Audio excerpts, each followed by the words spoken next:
I think there's room for innovation, and I think there's an absolute need for academia. I mean, honestly, Bitcoin's development should not be done by an organization. It should be done by a confederation of universities around the world, nested in maybe 20 or 30 different computer science departments.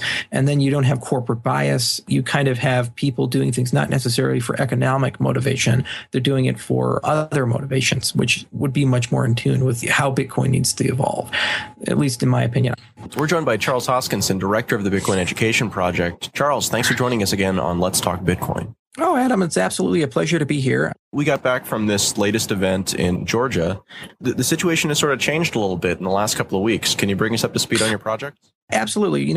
I started Invictus Innovations. Well, it really started as a forum thread back in June where I just kind of had a call to arms saying, I have access to funding. I have some great people, some great ideas. And what we really want to do is create an entity that does two things. First, it builds a peer-to-peer decentralized exchange in a really nice, beautiful, elegant way, because it's absolutely necessary for the survival of Bitcoin is the ability to easily move between cryptocurrency and fiat. The second thing we wanted to do was create a company, a corporate entity, where its mission statement was to study decentralization, was to come up with decentralized solutions for centralized problems. I interviewed and talked to countless hundreds of people, and we had a lot of fun. Eventually, we put together a really phenomenal team, Dan Notestein, Dan Larimer, Benson Evans, and many others who really could get this decentralized exchange done via Coyote, which is kind of the infrastructure required for it, and then BitShares, which is really the price discovery engine, which uses a prediction market. So after all that got bootstrapped and the money materialized, I really didn't need to be directly attached to the company full time to ensure that it was going to go down the route it needed to go down.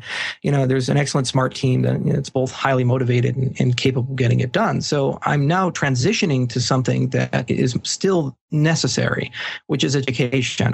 I'm still not happy with the amount of FUD and just a general lack of knowledge about how money works. That's much more critical, in my opinion, than the day-to-day minutia of running a corporation. So I'm going to be focusing from here on out full-time on the Bitcoin Education Project and getting it where it needs to go. So now the Bitcoin Education Project, that actually is the project that I first spoke to you about. So it seems like you've come full circle here. You've catalyzed this other project, and now you're back to the one that got you started with everything. Yeah, exactly. And, I was still working on it part-time when I was at Invictus, but I just didn't have the time to really take it to the next level. And kind of my hope was maybe I could spur a community movement and some people would step up and really push it hard. But I guess I just didn't get enough of a spark yet. That's what we're going to be doing. And we have some great accomplishments already. And the two big things that we were able to accomplish with the time that I've already spent, first is we have 7,000 students inside the Udemy course, which is non-trivial. And 95% of them had never heard of Bitcoin. And this is the first contact that they've had to Bitcoin. And some of them have gone on to actually become very evangelistic. I was just talking to a gentleman named Dave Allen, who's up in Canada, and his first exposure to Bitcoin was from my class, and now he's working full-time at Bitcoin. This is his thing now, and he's working with the Bitcoin Alliance of Canada and many other organizations, and he wants to build his entire career around it. There's a lot of other people that have taken the class, and we've gotten that feedback. The other thing is we've built a really good team of people. There's Dr. Charles Evans down at Florida Atlantic. There's Dr. Goss, Ryan Charleston from Bit Karate that are going to be contributing content and helping us do some amazing things moving forward. But it still needs some leadership, organization, and focus. And that's why I'm returning to make sure that we get there. I guess the Bitcoin Education Project was started pretty close to when Let's Talk Bitcoin originally started. So you're about 6 months old at this point. So what's coming next from the project? What should the community look to see? The very first thing we need to do is we need to restructure our web assets. And there's two in particular that we're going to create. So the first website we're going to rebuild is the Bitcoin Education Project's core website. And it's just a WordPress template right now. And it was something that was quickly put up to say, this is who we are, and here's our mission, and here's some of the people who are helping us. It's really not an effective vehicle for aggregating a community, collecting great ideas, working with volunteers, holding good discussions. So we're going to completely rebuild that from the ground up over the coming weeks to be a far more collaborative and effective platform. The second web asset we're creating, we're going to go ahead and create a website called bitcoinbestpractices.com.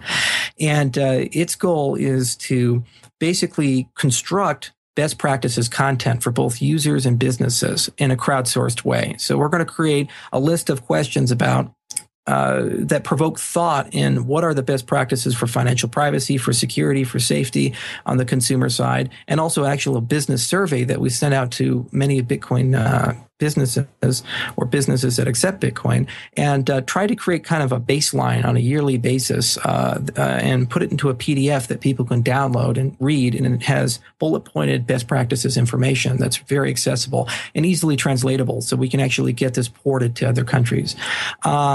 So those two web assets are really going to help us get down that road. Yeah, the next thing we're going to do also is really start revving up our academic campaign. And we have a new partner that we're working with. His name is Dr. Andrew Sward. He comes from Northeastern, and he's an incredibly bright guy. He's got a PhD in applied math, very skilled at many things.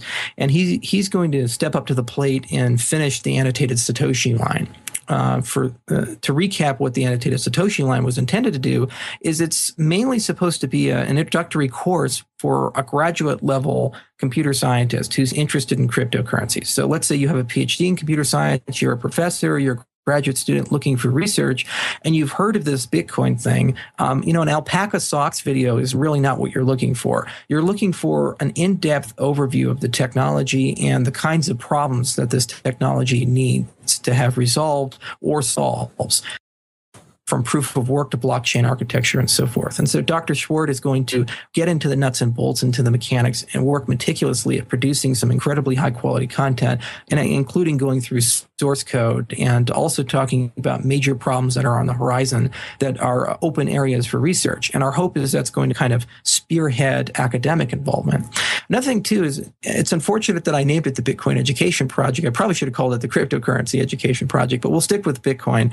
I'd like to get more content on altcoins. We're a freestanding, independent organization. We don't have an agenda. We don't have a dog in the fight. And I believe altcoins present a spark of innovation. They don't exist in a vacuum. Most of them exist because they're trying to resolve some interesting issue, whether they have debates about the proof of work, a la Litecoin, or they are trying to solve something novel like Namecoin or BitShares. Altcoins are really important to cover. And so what I'd like to do is actually create an entire series of lectures. We're going to call it the Altcoin Bazaar, on basically the top 30 altcoins. And we'll go to the core devs of each of these altcoins and say, hey, this is the kind of the format that we're looking for.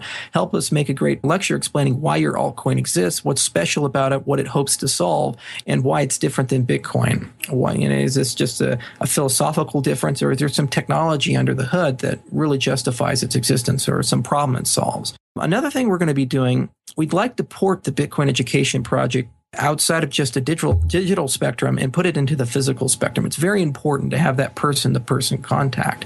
And so we're working with two people in particular for that. One is John Mohan, the founder of Bitcoin New York City, which has done some really amazing things. I think Satoshi Square was actually spawned out of their group. And also Justin Dunnigan from BitDevs.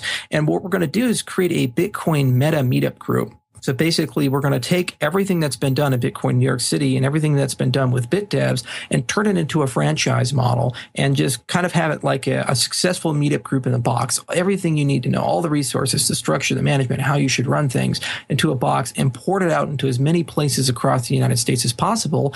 And then the directors of each and every one of those meetup groups will meet regularly with John and JD, and they'll kind of coordinate and collaborate, and ideas can flow up and ideas can flow down. And it gives us an actual physical distribution point, from everything from beta testing software to starting new companies to seeking capital. And as important to us on the education project, actually distributing educational materials and getting some sort of crowdsourcing. And the final thing that we're doing, where we're going, at least in the foreseeable future, is we've been working really closely with an author.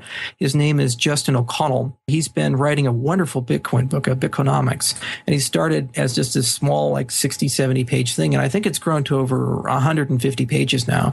And we're just about to begin the crowdsourcing of that book. So we're going to go chapter by chapter and release them and get community feedback. And our goal is to finish and create an official book of Bitcoin. And we're going to call it Bitconomics, the official Bitcoin book that's been built by the community with the aid of the community, and get that out there. So we have many different distribution points. And the final thing, we're going to be building an educational cell phone app, because we understand that, you can have video content, you can have physical in-person stuff, you can have books. To finish that entire gamut of educational resources would be to have a wonderful training app where you can safely play around with fake Bitcoin, where you can learn a whole bunch of things about Bitcoin without actually having to invest any money yet. And it gives us now a mechanism where we can push updates, push information to people's phones. And we think that that's in the future a wonderful distribution channel for a lot of great things to do with Bitcoin education. So to recap, that's basically what we're doing. We're going to create some web assets. We're doing the annotated Satoshi. We're going to go ahead and go through the altcoin bazaar. We're going to build the Meta Meetup group. We're going to be working closely with Justin to make sure that that book gets out there as soon as possible. And we'll be building some cell phone assets that we think are going to be really nice for keeping the community cohesive and well-informed. So you've just got a few little projects on your plate. Oh, yeah, exactly. Now you know why I'm going back time on this. Okay, so I do have a couple of questions. With the annotated Satoshi line, now, specifically what we're talking about there is going through the white paper, or is it going through the code base? Yeah, well, it's a little bit of both. I got the idea from Charles Petzold, who did the annotated Turing. And what he did is he took the Alan Turing's white paper on the Enschede-Dungs problem, and which was a very famous problem that David Hilbert came up with. And basically what he did is he just wrote a book around the entire white paper, and it was just an annotation of the white paper. A very good book, highly recommend it. So what we're going to do is go through the Satoshi Nakamoto white paper section by section by section and basically try to do three things. First, say what was said, what was done, and then finally what has yet to be done, what are open problems. And then after that's finished, also cover a lot of other content too. Like, let's talk about actually how wallets work at a deep, in-depth technical level. And anything you can pick in the ecosystem that's interesting from a code perspective or from a technology perspective, pick that up and then talk about it at the level and depth required for analysis at the academic level. So it's like, on the core lecture series, we say, this is what Bitcoin is and this is what it does. And then an annotated Satoshi level is, this is actually how it does it. And these are the things that we're still having issues with. And if you're smart enough, solve them. There's a Turing Award somewhere. You're looking for altcoin developers, and you specified like the top 30 is what you'd like to deal with. Yeah. This is almost just a trivia question. I'm super curious. How do you determine what the top 30 of something like an altcoin is? The website is escaping me right now, but there is a website that lists the market value as determined by coins traded on exchanges of the top 37 cryptocurrencies. Obviously, Bitcoin is at the top and Litecoin is number 2, but I think PP Coin is number 3. But there's a listing of all of them. So what we're going to do is simply just systematically go down a list, assuming it's accurate, and contact the core devs and say, hey, would you like to do a lecture and talk about your altcoin? And this is kind of a platform for you to broadcast how cool it is and what it does. So, Charles, again, it sounds like you've got some really interesting projects that are coming up. What is it that you need in order to make this happen at this point? Well, donations are always welcome. We're doing quite well financially, and the first donation drive was fairly successful, but we always can use more money, and the more money we have, the faster that we can execute on these kinds of things. And we're also looking for volunteers as well. We need them in surplus, whether you want to help on marketing, help on content creation, if you'd like to work with Dr. Schwartz on building the annotated Satoshi line or helping expand our academic plans, if you'd like to work with John and JD at creating that Bitcoin Meetup Group franchise model, just generally speaking, any of those 7 things that I've mentioned, if you want to help us with that because you believe in the mission, then we need that. We're also really looking for people to help us globalize this movement. Bitcoin is not an American phenomena. It's really a financial ecosystem in a box. It's a bank in a box. It's many, many things in a box that benefit developing nations far more than it benefits America. We all get pissed off at Chase and Wells Fargo and these banks, but if you live in Kenya or if you live in South Africa and other areas, you don't really have a stable, good financial infrastructure.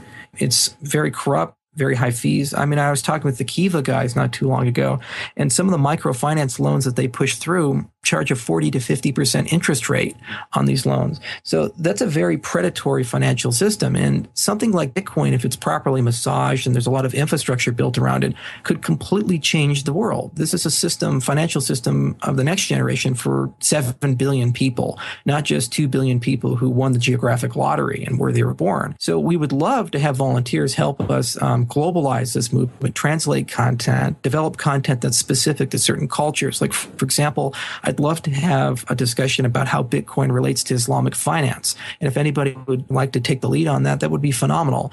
We have some great partners in China, and we're going to be working closely to make sure that we translate all of our content into Mandarin. if anybody in China would like to help us do more, and anybody in Japan or Korea or anywhere else would like to do us more, that's what we're looking for. So more global in scope. And finally, we'd love some more ideas. The kind of the schedule I've outlined of those 7 things are the things I think are low-hanging fruit that we can really get done in the next 6 months. But if you have some ideas on what you would like to see or what you think is absolutely necessary to eliminate the FUD and teach people about how money works and really spread the gospel of Bitcoin, then send me an email, contact me. I'm absolutely willing to work with you on anything that's possible. I have finite time, so it might take me a little bit to get back, but I will try to reply to every single email people send. Charles Hoskinson, how can someone reach you if they want to get in touch? My email, charles.hoskinson@gmail.com. I'm also going to upload a PDF to the Udemy course, which contains a whole bunch of different methods to contact me, from Skype to my email, a glyph to a PGP address, and so forth. Charles, thanks for joining us again on another episode of Let's Talk Bitcoin. I really appreciate it. Thank you so much for the opportunity, Adam.